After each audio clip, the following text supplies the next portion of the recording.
started looking for a flat only for ourselves, only for the both of us, because that's what we knew, that's what we were used to in Brazil. And then we looked for it in real estate agents and in a spare room and everywhere we could find, really, in mobile applications. Yeah. It was so difficult to find something that we could afford, especially because we were just recently graduated, just arrived in London, and everything was very expensive for us. Through spare room, we looked. We spent a month searching for ages. Actually, it's really, really hard to find any sort of good compromise between distance, price, and size of what you rent. Amount of people, number of bathrooms. I don't know. I think it was 21 rooms. 21 rooms, because we didn't know how to do this, really. So we thought we were going to be able to keep it cheap. And then every time we went to a new place, it was like, this is not possible. We cannot be happy in this place.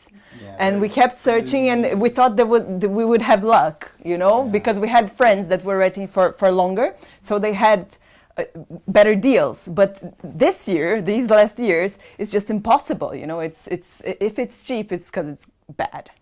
So we ended up in a house which was a bit of a nightmare. Terrible. It was very cheap, and it was well located. Say it was Stockwell, really close to central London, and the guy who was our pseudo landlord, he wasn't the landlord. He rented a place and sublet the place for us.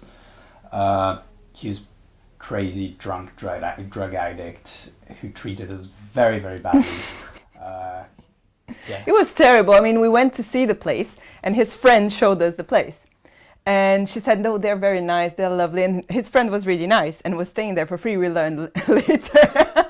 And then she sold the place for us, and it was a big room. And then in the day that we arrived, we found that the heating was broken.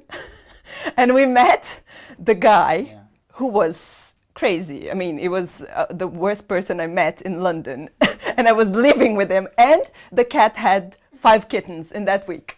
So it was kind of, I couldn't believe our luck, you know, it was just, and then even though we were traveling, he was traveling for a month, I was traveling for a month right after we arrived there. We only managed to spend 2 months and a half there to read an ad and understand what is it about, and see the pictures and understand what does it mean in real life, because it's really a matter of interpretation and experience.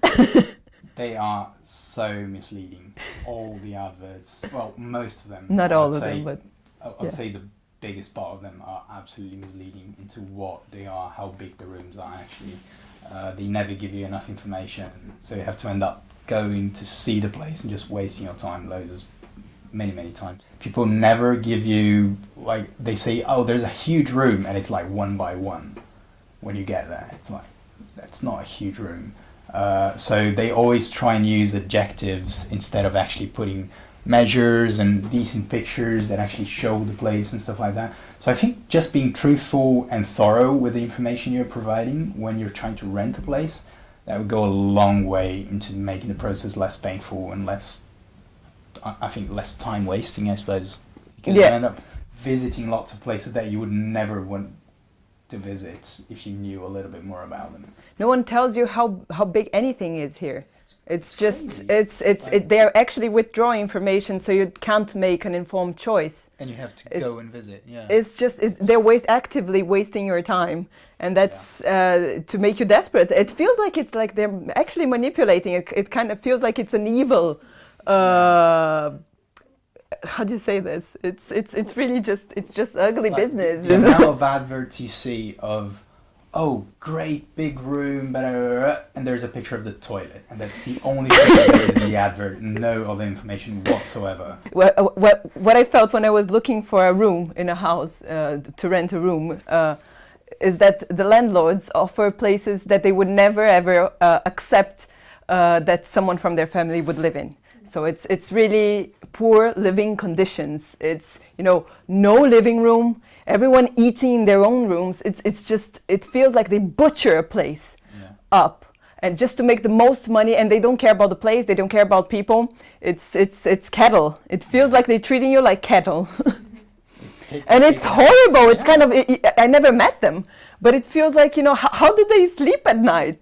Do they know what's going on? They must know.